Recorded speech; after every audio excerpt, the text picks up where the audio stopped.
오늘 이 시간에 당신을 움직이게 하는 시선은 무엇입니까? 라는 제목으로 하나님의 말씀을 나누도록 하겠습니다.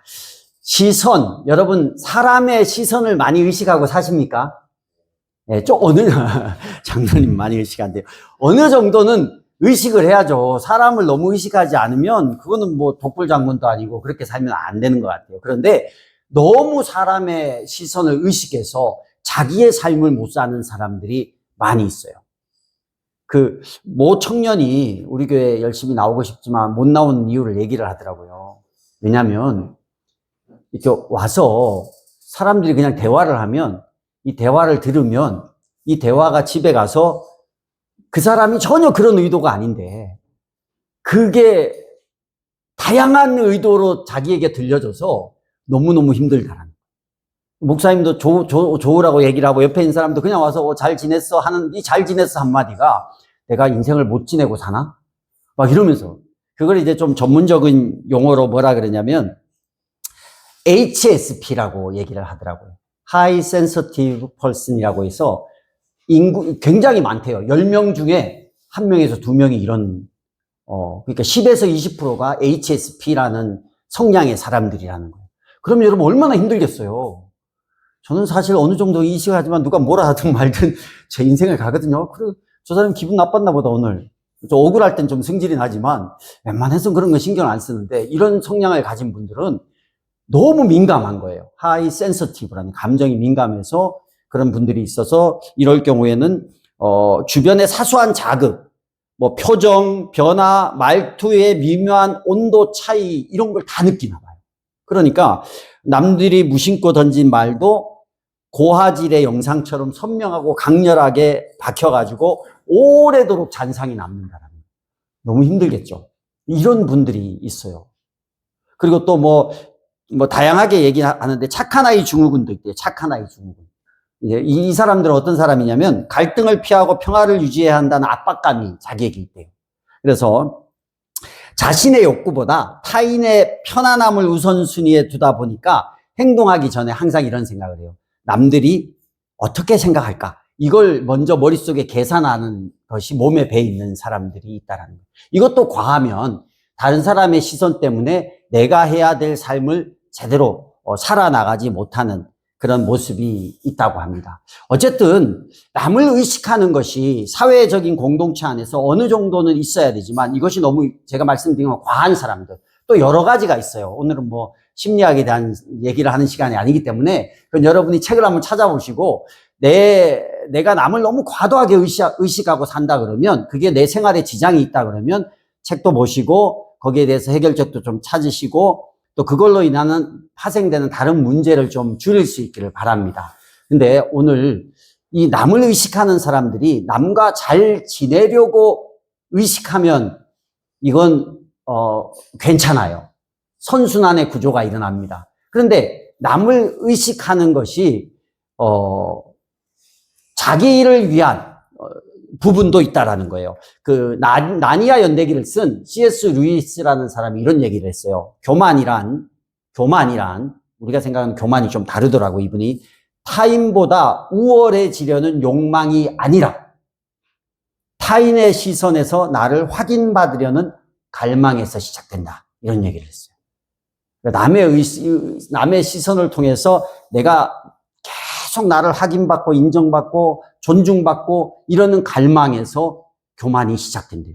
교만을 특이하게 보더라고요.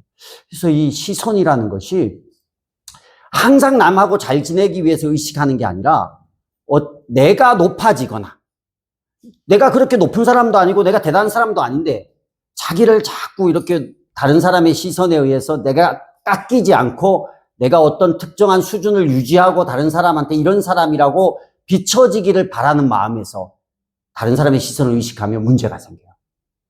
그 대표적인 사람이 누구냐면 오늘 나오는 헤롯이라는 사람이에요. 남의 시선을 의식했거든요. 오늘도 시선을 의식하는 게 2번 나오는데 백성들 때문에 또 하나는 모인 군중들 때문에 자기가 하고 싶은 게 아니라 남을 의식해서 그 행동을 합니다.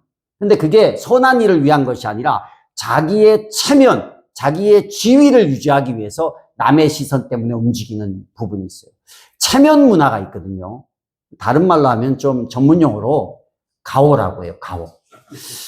제가 경상도 사람입니다. 대구 사람도요. 얼마나 가오를 잡는지 몰라요. 여러분 굉장히 심해요. 체면이. 그래서 쥐뿔도 없는데 남한테 이렇게 보이고 싶어 하는 부분이 있거든요. 사실 그 안에 보면 약하고 추하고 더럽고 잘못된 게 굉장히 많아요. 그런데 최소한 내가 집안에서는 엉망진창이라도 남들 앞에서는 이렇게 보여야 된다는 체면 문화가 있어요. 근데 이게 부작용이 매우 심하거든요. 헤롯이 어떤 사람인가 오늘 설교를 하기 전에 좀 나누겠습니다. 일단 오늘 스토리에 대한 이야기인데 잔치를 베풀었는데 자기 아내의 딸이 있었어요. 그 딸이 너무 춤을 춰서 예쁘니까 야 내가 너가 원하는 소원을 다 들어줄게 했더니만 이 아이가 당돌하게 세례 요한의 목을 달라고 한 거예요. 세례 요한이 굉장히 허무하게 죽었어요. 잔치에 그 여자아이의 요청에 의해서 그냥 목이 베서 죽었거든요. 근데 그걸 누가 시켰냐? 헤로디아라는 이 헤롯 안티파스의 와이프가 시켰어요. 왜 시켰을까? 헤롯이 세례 요한이 왜 감옥에 들어갔냐면 헤롯 안티파스한테 당신 저 헤로디아랑 결혼하는 게 문제가 있습니다. 그러니까 저 여자를 당장 내보내십시오. 하니까 헤롯이 열받아가지고 야, 너 무슨 소리야? 내 와이프한테 하고 감옥에 가다 버렸거든요. 근데 왜 헤롯 안티파스라는 사람이 헤로디아랑 결혼한 것을 세례 요한이 못마땅하게 생각하고 왕한테 그렇게 진언을 고했을까요? 좀 이름이 중복되는 게 많아요. 성경에 좀 복잡한데 그래도 역사니까 여러분이 좀 잘 들으면 좋을 것 같아요. 헤롯 대왕이라고 아시나요? 헤롯 대왕이 한 게 뭐가 있어요? 잘 모르시나요? 헤롯 대왕은 헤롯 성전을 지었어요. 이스라엘 사람들에게 환심을 받기 위해서. 그리고 예수님이 태어날 때 동방박사가 와서 2살 아래의 아이를 다 죽이라 이렇게 명령한 사람이 누구냐면 헤롯 대왕입니다. 당시에 이스라엘을 전부 다스리던 왕이었어요. 헤롯 대왕이 죽습니다. 죽고 나서 이 헤롯 대왕이 여인이 엄청 많았어요. 그러니까 와이프가 많았어요. 그럼 자식은 어때요? 더 많겠죠. 이복 자녀들이 많이 있었습니다. 그 중에 아들 중에 한 명이 오늘 나오는 헤롯 안티파스예요. 그래서 안티파스한테 야, 너 내가 이제 대왕이었는데 아들이 많으니까 땅을 분배해서 줘야 될 거 아니에요? 너 이스라엘 땅의 북쪽을 다스려. 해서 갈릴리와 베레아 지역을 헤롯 안티파스한테 줬어요. 그리고 또 다른 이제 아들 중에 빌립이 있는데 빌립이라는 이름이 아들 중에도 2명이야. 하나는 빌립 1세, 하나는 빌립 2세 이렇게 부르는데 빌립 2세한테 이제 또 그 갈릴리보다 더 위쪽을 줬어요. 그리고 또 이제 헤롯의 또 다른 아들 하나한테 유다와 그 사마리아 지역을 줬거든요. 근데 얘가 이제 정치를 말아먹었어. 말아먹어가지고 정치를 잘 못하니까 로마에서 열받아가지고 그걸 분봉왕이라고 하는데 로마의 그 지배하에 있지만 자치권을 줘서 왕을 세운 거예요. 그 나라 사람에게. 그래서 왕을 줬지만 그 왕이 정치를 잘 못하니까 그 로마에서 야, 너 왕 갈아치우고 거기에 총독을 보냈어요. 그 총독이 누굴까요? 아는 총독 한 명만 얘기해봐요. 빌라도예요. 맞아요. 그래서 거기에 그 헤롯의 이제 아들 3명이 왕을 다 갈라먹고 있는데 한 왕이 이제 정치를 잘 못하니까 로마에서 갈아치우고 그 총독을 직접 파견했는데 그 총독이 빌라도예요. 그래서 지금 빌라도가 있고 위에 헤롯 안티파스가 있고 그 위에 지역에 빌립 2세라는 아들이 이제 헤롯 대왕의 아들들이 이렇게 있었어요. 그런데 빌립 2세면 1세도 있을 거 아니에요. 1세는 어디 있었냐면 로마에서 살았어요. 로마의 평민으로 살고 있었어요. 그래서 이제 헤롯 안티파스는 왕이고 같은 헤롯 대왕의 아들인데 빌립 1세는 평민으로 살고 있었어요. 근데 그 빌립 1세의 와이프가 누구냐면 헤로디아예요. 이 얘기 하려고. 헤로디아인데 웃겨요. 이 당시에는. 그 헤로디아는 누구냐면 헤롯 대왕의 손녀예요. 그러니까 또 다른 아들의 또 다른 이복 동생의 딸이 헤로디아야. 그러니까 이 집안이 엉망진창인 거야. 그 삼촌이 조카랑 결혼해가지고 로마에서 평민으로 살고 있었어요. 그래서 안티파스가 로마 여행을 갈 때 자기 이복 동생이라고 빌립의 집에서 머물렀던 거예요. 집에서 이렇게 머무르면서 살다가 보니까 헤로디아가 야망이 있는 여자였어요. 나도 헤롯 왕의 손녀고 우리 삼촌들이 다 나라를 하나씩 갖고 있는데 내 신랑만 평민인 거야. 그래서 어떻게 했겠어요? 야망이 있으니까 자기가 헤롯 안티파스가 집에 놀러 왔을 때 꼬신 거예요. 꼬셔가지고 그 삼촌이잖아, 자기도. 이복 삼촌인데도 그 빌립 1세의 와이프이고, 와이프자 조카이고, 헤롯 안티파스에게는, 뭐 어떻게 되는 거야, 이게. 동생의, 제수씨이면서 조카야. 이게 뭐 하여튼 막장이야, 막장. 근데 그게 꽃이니까 넘어가 버린 거예요. 그래가지고 데리고 와버렸어. 근데 이때 헤롯 안티파스가 이미 결혼을 해서 와이프가 있었어요. 그, 나아테아라는 왕국의 뭐 공주였는데 이 공주가 열받아가지고 집을 나가버렸어요. 다시 그 나라로 갔어. 그리고 후에 진짜로 그 나라의 왕이 열받아가지고 갈릴리를 침공합니다. 그래 헤롯 안티파스가 대패해요. 그건 나중에 얘기해요. 전쟁 얘기인데. 그래서 뭐, 역사가 요세푸스는 세례요한을 죽인 벌로 그런 일이 일어났다. 뭐 이런 얘기도 하는데, 어쨌든 그래서 자기 이복 동생의 와이프이자 자기 조카이자 제수씨를 이렇게 보쌈해가지고 데려와서 왕비로 삼은 거예요. 그때 헤로디아가 그런 얘기를 했거든요. 내가 당신 따라갈 테니까 조건이 있다. 당신 와이프를 내보내라. 나를 본처로 삼아라. 저 황후로 삼아라. 이 조건을 수락해서 데리고 온 거예요. 여러분, 이게 남의 눈을 의식하는 사람입니까? 전혀 아닌 거예요. 그러니까 그 안에, 그런데 웃기잖아요, 지금은. 지금 여러분 성경을 읽었지만 사람들이 모였는데 자기 체면에 의해서 세례요한을 목을 베버린 거예요. 죽이고 싶지 않았지만 죽인 거예요. 남의 시선을 의식한 사람 같은데 어떤 부분에서는 전혀 남의 시선을 의식하지 않고 자기 이복 동생이자 동생의 처이자 조카인 제수씨인 헤로디아를 그렇게 데리고 와놓고 그 안 보일 때 그렇게 하는 거예요. 그리고 그걸 체면상 절차를 밟아서 정식적인 그런 황후로 삼아버린 거죠. 근데 이걸 이제 세례요한이 이거는 간음이요, 이거는 해서는 안 될 일입니다라고 진언을 구한 거예요. 충신이죠. 그러니까 그게 듣기 싫으니까 그런 얘기가 자꾸 퍼지면 사람들이 얘기를 듣고 데모를 하고 문제가 생길 만하니까 이 세례요한을 감옥에 가둬버린다. 그리고 뒀어요. 근데 차마 죽이지는 못했죠. 왜? 사람의 시선 때문에. 백성들이 세례요한을 이렇게 존중하고 존경하니까 차마 그 시선 때문에 죽이지는 못하고 있었어요. 그런데 자기가 말을 해버렸네, 딸에게. 네가 원하는 거 다 주겠다고. 근데 그 딸이 또 세례요한의 목을 달라니까 사람들이 다 있어요. 그러니까 그 시선에 의해서 또 세례요한의 목을 그 자리에서 베어서 쟁반에 담아서 갖다 주는 거예요. 이 보면 자기의 유익을 위해서 드러나지 않는 상황, 사람들이 모르는 상황 가운데서 어떻게든 자기 유익을 취하고, 그리고 이것이 정당화시키는 거예요. 체면을 유지하기 위해서, 남의 시선한테 욕을 먹지 않기 위해서 정당화시키고, 나를 욕하는 사람이 있으면 감옥에 가둬서 입막음 해버리고, 그리고 불의인지 알면서도 사람들의 눈 때문에 아니면 아니라고 말해야죠. 근데 못하는 거예요. 왜? 미움받고 자기 체면이 깎이니까. 책 중에 아둘러라는 심리학자가 쓴 책 중에 미움받을 용기라는 책이 있습니다. 꼭 한번 읽어보시길 바라요. 내가 사람들의 시선 때문에 너무 힘들다. 사람들한테 난 늘 좋은 사람이 되고 싶다. 그래서 정말 좋은 걸 선택하고 좋은 길을 가면 되는데 그렇지 않거든요. 남도 다 알아요. 저 사람이 어떤 사람인지. 근데 자기만 아닌 척하고 살아가는 거예요.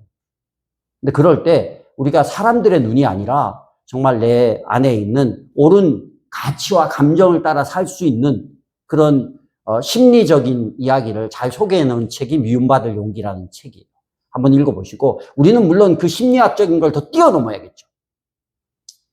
이 남의 시선이요, 남의 시선에 이끌려 사는 인생들은요, 결국 인생에 실패가 오더라고요. 자기가 정말 자기의 감정대로 못 사는 것뿐만 아니라 주님 뜻을 이루지도 못하고 결국은 어려움을 겪게 돼요. 헤롯 안티파스도 마찬가지고 나중에는 그 여인 때문에 전쟁에서 패하고 나라가 어려움에 처해지거든요.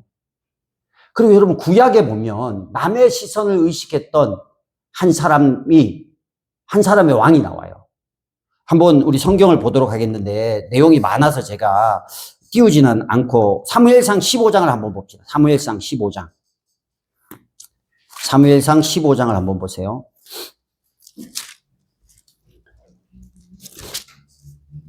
자, 15장 21절을 한번 읽어봅시다. 21절. 같이 읽어봅시다. 21절 시작. 다만 우리 군인들이 전리품 가운데서 양떼와 소떼는 죽이지 않고 길갈로 끌어왔습니다. 그러나 그것은 예언자께서 섬기시는 주 하나님께 제물로 바치려고 진멸할 짐승들 가운데서 가장 좋은 것으로 골라온 것입니다. 이게 누구 얘기냐면 사울의 얘기입니다. 15장 첫 번째로 가면 사울이 아말렉과의 전쟁을 해요, 이스라엘이. 그때 하나님께서 아말렉에 있는 모든 사람과 모든 짐승을 어떻게 하라고? 전부 멸하라고 했어요. 근데 사울이 이제 하는 거예요. 막 전쟁을 했는데, 다 했는데, 하나님이 멸하라고 했으면 그대로 하면 되잖아. 근데 자기가 생각에 너무 아까운 거예요. 소도 멀쩡해, 말도 멀쩡해. 근데 왜 이걸 멸해? 하나님이 뭔가 약간 좀 잘못 아셨을까? 이거 잘 가져다가 하나님 예배할 때 제물로 드리면 하나님은 더 좋아하실 거야. 여러분 굉장히 생각이 어때요? 나쁜 생각이에요? 좋은 생각이에요? 좋은 생각이잖아요. 그냥 우리가 보기에 굉장히 합리적이잖아요. 아니, 요즘 MZ세대들은 되게 합리성이 있거든요. MZ가 몇 살까지, 한 40살까지 MZ가. 하여튼 되게 합리적이에요, 생각이. 그래서 누가 이렇게 시켜도, 이게 훨씬 나을 것 같고, 이게 더 나을 것 같으면 그 방향대로 하거든요. 사울이 MZ였나 봐. 하나님이 다 멸하라고 했는데, 하나님 이거는 너무 깨끗하니까 당신 드릴게요. 예배할 때 드릴게요. 그리고 그걸 남겨둬 버린 거예요. 그래서 뭐라고 얘기를 해요? 저기 사무엘이 와가지고, 우리 22절 봅시다. 22절 시작. 사무엘이 나무랐다. 주님께서 어느 것을 더 좋아하시겠습니까? 주님의 말씀에 순종하는 것이겠습니까? 아니면 번제나 화목제를 드리는 것이겠습니까? 잘 들으십시오. 순종이 제사보다 낫고 말씀을 따르는 것이 순양의 기름보다 낫습니다. 하나님이 말이나 소나 양이나 좋은 것이 그게 없어가지고 제물로 받는 게 아니거든요. 이유가 있어요. 그렇게 시키는 것은. 우리도 아이들이 이해하지 못해도 야, 너 이렇게 해 라고 부모님이 좀 멀리 보고 생각해서 하는 얘기가 있잖아요. 근데 아이들이 들을 때 당장 자기가 생각하면 이게 불편해 보이고 이게 더 나아 보이니까 자기가 원하는 대로 할 때가 많이 있어요. 때를 쓰고. 그렇거든요. 근데 그게 아니에요. 다 이유가 있는 거예요, 하나님이. 근데 순종이 제사보다 낫다고 했는데 순종하지 않았어요. 이것 때문에 사울이 어려움을 겪습니다. 24절 순종하라고 했는데 자기 생각대로 해서 순종하지 않으니까 24절 한번 읽어보세요. 24절 시작. 사울이 사무엘에게 간청하였다. 내가 죄를 지었습니다. 주님의 명령과 예언자께서 하신 말씀을 어겼습니다. 내가 군인들을 두려워하여 그들이 하자는 대로 하였습니다. 뭘 두려워했대요? 군인들을 두려워했대요. 누구 군인들을? 자기 수하들을 두려워했다라는 거예요. 핑계 같기도 하고 그렇지만 시선이 어디 있어요? 열심히 싸운 군인들이 뭐라도 전리품을 얻어가야 되는데 옛날에는 전쟁에서 이기면 그 사람이든 물건이든 다 가져가서 나눠주는 거였거든요. 근데 다 없애버리면 자기가 생명을 걸고 싸운 군인들이 아무것도 못 가져가는 거예요. 그래서 뭐라고 말하냐면 핑계같이 얘기하는데 군인들을 두려워했다라는 거예요. 지금 자기가 누구의 시선에 영향을 받는 거예요? 군인들의 시선에, 자기 부하의 시선에 영향을 받는 거예요.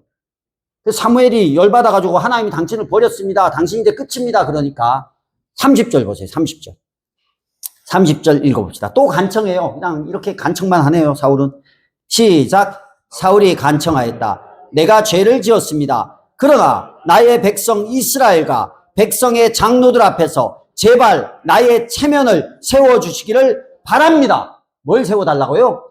체면을. 지금 죽게 되었는데, 버림받게 되었는데, 하나님 앞에 버려지게 되었는데 끝까지 뭘 생각하는 거예요? 자기 체면을 생각해요. 체면이 뭡니까? 체면이 그 남의 시선이죠. 남 앞에서 내가 어떻게 보이느냐. 여러분, 내가 하나님 앞에서 버림받을 상황이고 하나님 앞에 불순종하고 하나님 앞에 온전히 가지 못하는 그 상황에서 그걸 알아요. 나 죄를 지었어요. 나 죄를 지었습니다.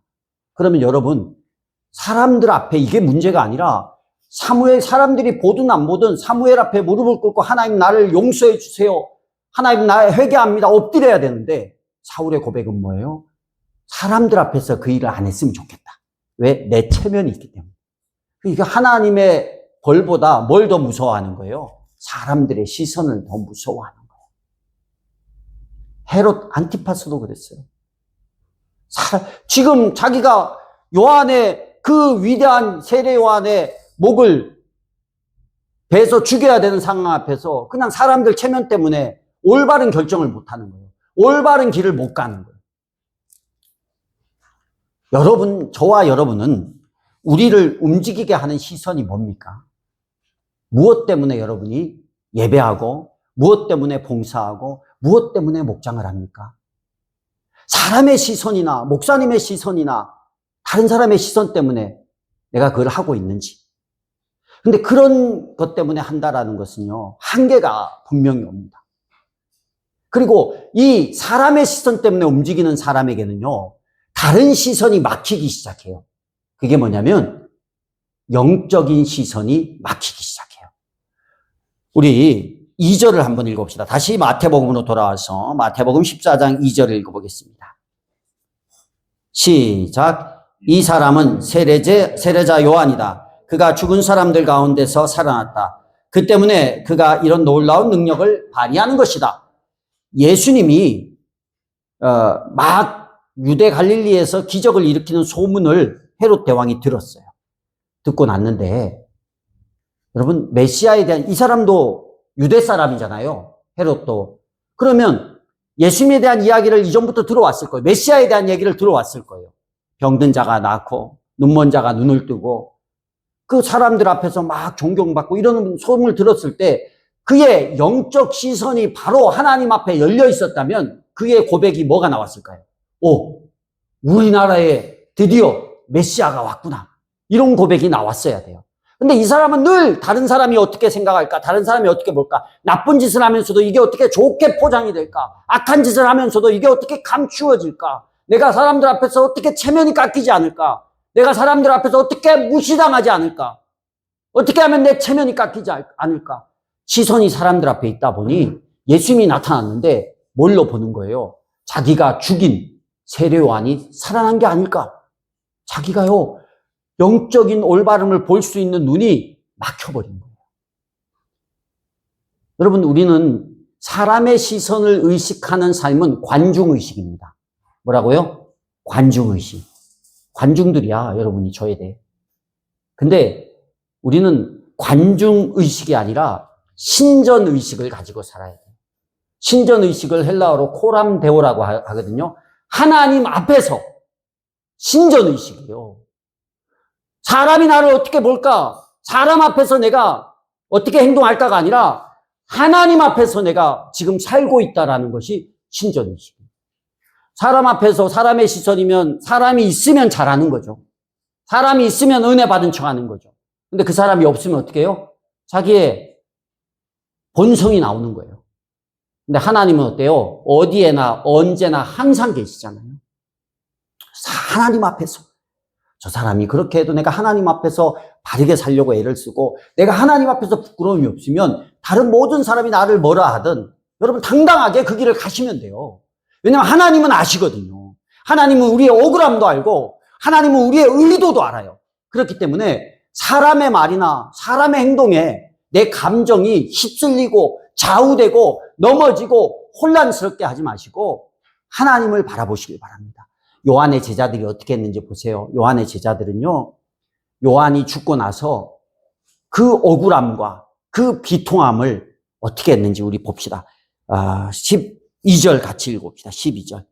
마태복음 14장 12절. 시작.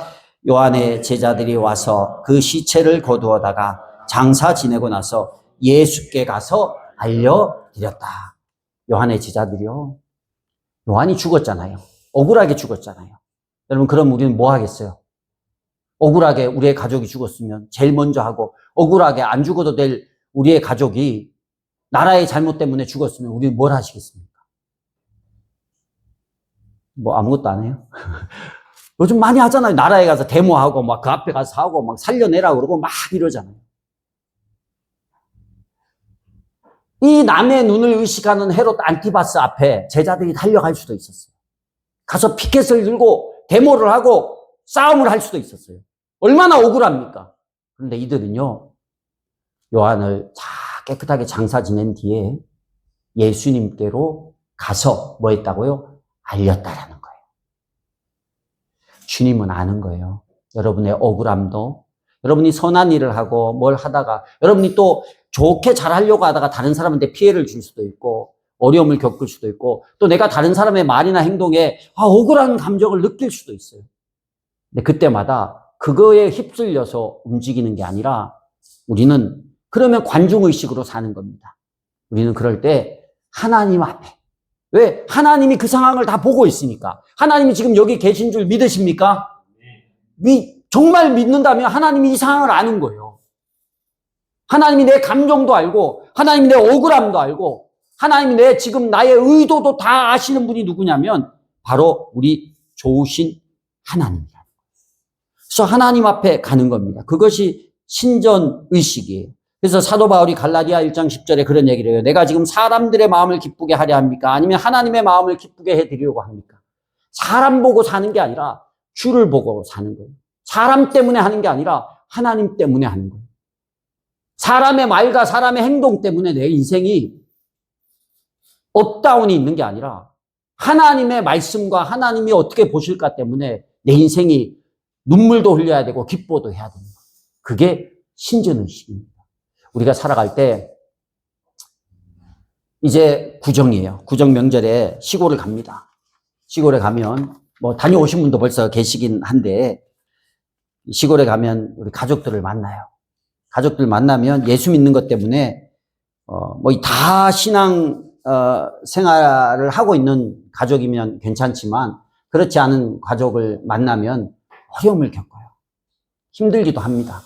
그리고 문화나 이런 게 불편하기도 해요. 근데 그 사람들을 바라보고 거기에서 관계를 쌓아가면 지치기도 하고 가기도 싫고 즐겁지도 않아요. 근데 한번 하나님의 시선으로 우리가 그걸 한번 봤으면 좋을 것 같아요. 하나님 앞에서. 믿지 않는 영혼이면 그 영혼을 하나님이 어떻게 여기실까?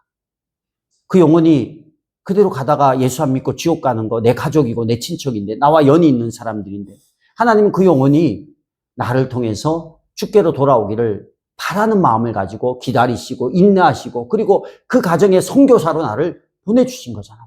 그러면 내가 내 기분대로 내 생각대로 움직이는 게 아니라 그 안에서 하나님 앞에서 하나님이 무엇을 이 가운데 기뻐하실까 하면서 하나님을 의식하면 내 행동이 과거와는 조금 달라질 수 있을 것 같아요. 안 참을 상황에서도 조금 더 참을 수 있고요. 안 섬길 상황에서도 조금 더 섬길 수 있고 따뜻하지 않은 말과 행동을 할 수 있는 상황 가운데서도 따뜻한 말과 행동을 할 수 있는 거예요. 나는 원래 그래가 아니라 내가 하나님이 날 보고 있어. 이 의식을 가지고 살면 내가 함부로 말할 수도 없고 함부로 승질을 낼 수도 없고 함부로 거절을 할 수도 없고 근데 그걸 하나님이 아시는 거예요. 우리는 하나님을 믿는 사람이잖아요. 우리가 사람 때문에 움직이는 사람들이 아니잖아요. 여러분, 하나님이 여러분의 수고와 애씀과 노력을 이미 다 알고 계시고 그리고 하나님이 그런 사람들의 편이 되어주시고 하나님께 그 답답함을 알릴 때 들어주시고 긍휼과 위로를 주시고 앞길을 열어주시는 거예요. 그런데 하나님이 아닌 사람의 시선을 따라 움직이면 어려워져요. 끝까지 사울이 하나님 앞에서 고백하고 이야기하는 모습이 보이지 않잖아요. 헤롯도 마찬가지고 영적인 눈이 가려져 버리는 거예요. 사람을 의식하는데 어떻게 하나님의 시선이 보이겠습니까? 사람을 쳐다보고 사람의 의식대로 살아가는데 어떻게 하나님의 시선이 우리 눈에서 보이겠어요? 영적인 눈이 가려져 버리는 거예요. 여러분, 이 구정명절에 우리가 사람의 시선 때문에 영적인 눈이 가려지지 않고 주님의 시선을 가지고 하나님 앞에서 내가 살아가고 있다라는 그런 마음 가지고 믿음의 사람처럼 당당하고 멋지게 나의 어떤 모든 그 시선으로 받는 그 고통에서 그거 좀 쉽진 않지만 그래도 그거 좀 끊어버리고 다시 그래 저 사람 신경 쓰지 않고 내가 하나님 앞에서 바르게 살아야겠다. 하나님이 기뻐하시는 것 해야겠다. 하나님이면 만족합니다. 이런 마음 가지고 좀 자유롭게 주님 안에서 영적 시각이 열린 그런 삶을 살아갈 수 있기를 주의 이름으로 축복합니다. 하나님을 기쁘시게 이웃을 행복하게 영혼 구원하여 제자 삼는 교회 예수 가족 교회